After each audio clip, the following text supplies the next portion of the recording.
আসসালামু আলাইকুম। আমি মোহাম্মদ রেজা আপনাদের সাথে আছি। দুর্নীতি কি, দুর্নীতি কিভাবে করতে হয়, এমনকি দুর্নীতি করে 1 বছরের ভিতরে কিভাবে ডুপ্লেস বাড়ি করতে হয়,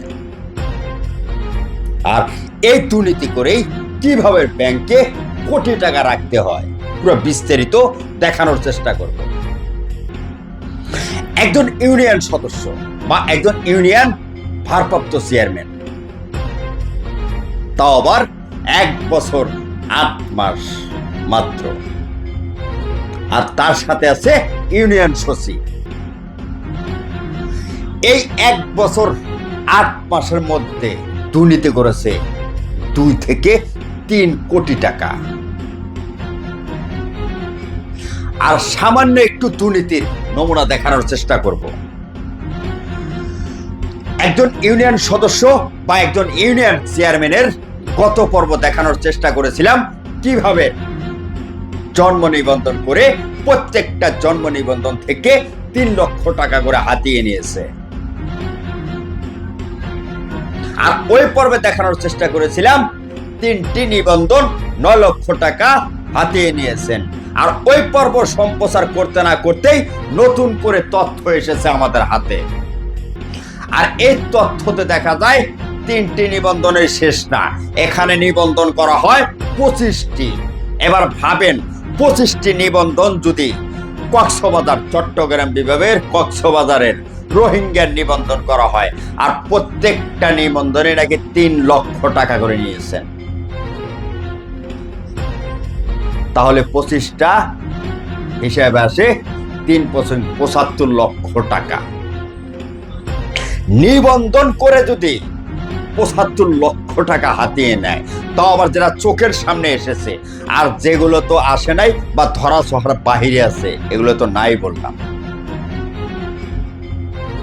তাহলে ভাবেন যে কত বড় দুর্নীতিবাজ আর কত বড় দেশদ্রোহী। এই ইউনিয়ন চেয়ারম্যানের এবং ইউনিয়ন সচিবের পুরো বিস্তারিত ঘটনা নিয়ে তুলে ধরার চেষ্টা করছি পুরো নিউজে, দেখতে চোখ রাখুন।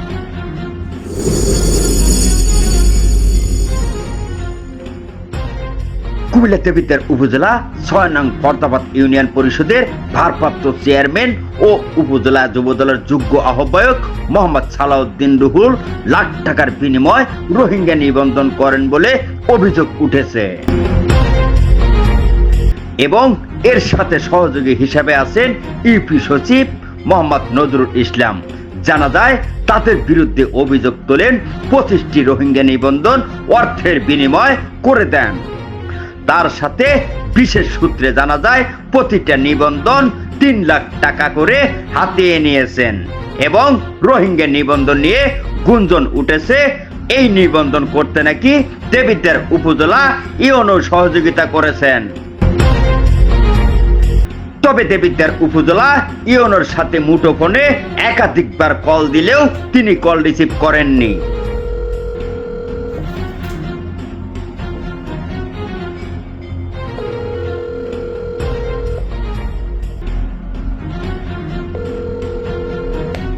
আরো গুঞ্জন উঠেছে ফরদাবাদ ইউনিয়নের চেয়ারম্যান 1 বছর 8 মাস আগে দায়িত্ব নিয়েছেন।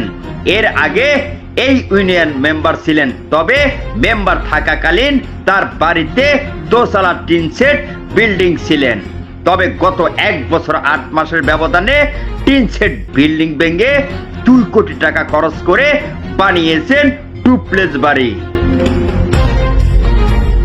তবে বিষয়ে ভারপ্রাপ্ত চেয়ারম্যান তার মুঠোফোনে কল দিলে তিনি আমাদেরকে মুঠোফোনে জানান। তাহলে আপনি বলতেছেন নিবন্ধনে 3টাই করা হয়েছে, বাকি 25টা করা হয়নি। আপনি বলতেছেন ওই নিবন্ধন 3টাই করা হয়েছে, বাকি 25টা করেন নাই। এটা তো আপনার আমলেই হয়েছে, আপনার ক্ষমতা থাকতেই হয়েছে, আপনি চেয়ারে বসা অবস্থায় হয়েছে এগুলাই। আচ্ছা, আরেকটা বিষয়ে অবগত করি ভাই, এখন যে বর্তমানে আপনি চেয়ারম্যান হিসেবে আছেন, হ্যাঁ, বা আগের যে চেয়ারম্যান ছিল ওনার তো হয়েছিল আপনার ওই যে বসার জন্য অনুমতি আসছে বা দরখাস্ত আসছে, তো উনি বসতে পারতেছেন। আপনি তো আগে মেম্বার ছিলেন না ইউনিয়নের, জি, এখন আবার এই যে আপনি চেয়ারম্যানে দায়িত্ব পেয়েছেন কতদিন হয়েছে? এই তো আপনার মনে করেন যে 1 বছর 7-8 মাস এবার 1 বছর 8 মাস। হ্যাঁ 7-8 মাস। হ্যাঁ, 1 বছর 8 মাস। এখন যে আপনি বর্তমানে যে একটা ডুপ্লেস বাড়ি করতেছেন, এই বাড়িটা কার? এটা আপনার না? জি ভাই। একটা ডুপ্লেস বাড়ি করতেছেন, এই বাড়িটা কার? এটা আপনার না? জি ভাই, বাড়িটা আমার ভাই। আমার আগে সাইড হলো বিল্ডিং ছিল, 3 সেট বিল্ডিং। হ্যাঁ, 3 সেট বিল্ডিং ছিল, এখন বর্তমানে হয়েছিল কোটি টাকা ডুপ্লেস করতেছেন। আর আমি কি ভাই ব্যবসা বাণিজ্য করি না। এটা তো স্বাভাবিক, প্রত্যেকটা মানুষের ব্যবসা বাণিজ্য থাকতেই পারে বা করতেই পারে। 25টি নিবন্ধন করে 75 লক্ষ টাকা হাতিয়ে নিয়েছেন।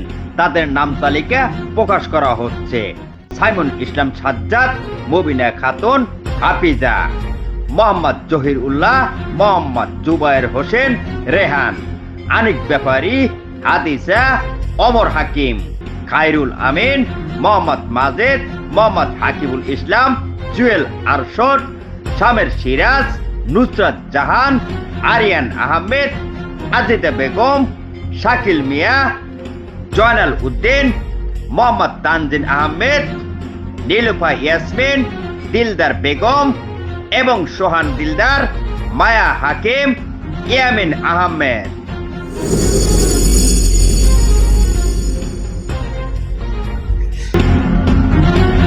পুরো নিউজে তার নাম, ঠিকানা, এমনকি কার কার নিবন্ধন করা হয়, তাদের বাড়ি কোথায়, পুরো বিস্তারিত তুলে ধরার চেষ্টা করেছি। আর গত 1 বছর 8 মাসে এই ইউনিয়নের যে বর্তমান চেয়ারম্যান, তার কি ছিল? একটা টিন শেড বিল্ডিং ছিল, বর্তমান এই টিন শেড বিল্ডিং ভেঙে ডুপ্লেক্স বাড়ি করতেছেন। অতএব এই ডুপ্লেক্স বাড়ির খরচ সর্বনিম্ন 2 থেকে 3 কোটি টাকা। তার সাথে কথাও বলেছি, সে কি বলেছে শুনেছেন। তবে একাধিকবার দেবিদ্বার উপজেলা ইউনিয়নের সাথে কথা বলার চেষ্টা করলে ব্যর্থ হই। তবে এই দুর্নীতি অবশ্যই খতিয়ে দেখতে হবে, এতগুলো নিবন্ধন কিভাবে কার ইশারায় হয়েছে, এমনকি এই টাকা কে কে ভাগ বটরা করে নিয়েছেন। আর এত বড় দুর্নীতিবাজ একজন চেয়ারম্যান এখনো বর্তমানে ক্ষমতায় বসে আছেন। তবে বিগত যে চেয়ারম্যান ছিল, ওই চেয়ারম্যান তাকে নির্দেশনাও দেওয়া হয় কোর্টের থেকে বসার জন্য, অথচ ক্ষমতার জোরে জোরপূর্বক ভাবে নাকি এই চেয়ারম্যান এই ইউনিয়ন দখল করে রাখছেন। তবে এই ধরনের দুর্নীতিবাজ বা নামধারী রাজনৈতিক পরিচয় দিয়ে দেশের বিভিন্ন জায়গায় এ ধরনের অপকর্ম চালিয়ে যাচ্ছেন। সরকার ও প্রশাসন নজর রাখতে হবে এদের সাথে কারা কারা জড়িত আছে বা কে কে আছে। আর এর সাথে যদি এই উপজেলা ইউনিয়ন থাকে, তাকেও শাস্তির আওতায় আনতে হবে। এত বড় দুর্নীতিবাজ দেশের শত্রু, জাতির শত্রু, সমাজের শত্রু। আর এই ধরনের সত্য ঘটনায় যখন আমরা তুলে ধরার চেষ্টা করি, বিভিন্ন জায়গা থেকে আমাদের নামেই অপপ্রচার বা বিভিন্ন সময় আজে বাজে কমেন্টও আসে পক্ষ নিয়ে। একটাবার ভাবুন, দেশের শত্রু, জাতির শত্রু, আপনার শত্রু, আমাদের শত্রু, তাদের পক্ষ নিচ্ছেন। আমরা সব সময় এ ধরনের ঘটনা তুলে ধরার চেষ্টা করব, কে কি বলুক এটা আমাদের ভাবার বিষয় না। সব সময় তুলে ধরে আসছি, আগামীতেও তুলে ধরে থাকবে। আপনার আশেপাশে যে কোনো তথ্য দিয়ে আমাদেরকে সহযোগিতা করুন। আমরা বিগত দিন যেভাবে তুলে ধরেছি, বর্তমানেও আগামী দিন এইভাবেই তুলে ধরার চেষ্টা করব। ভালো থাকবেন, ভালো রাখবেন। আল্লাহ হাফেজ।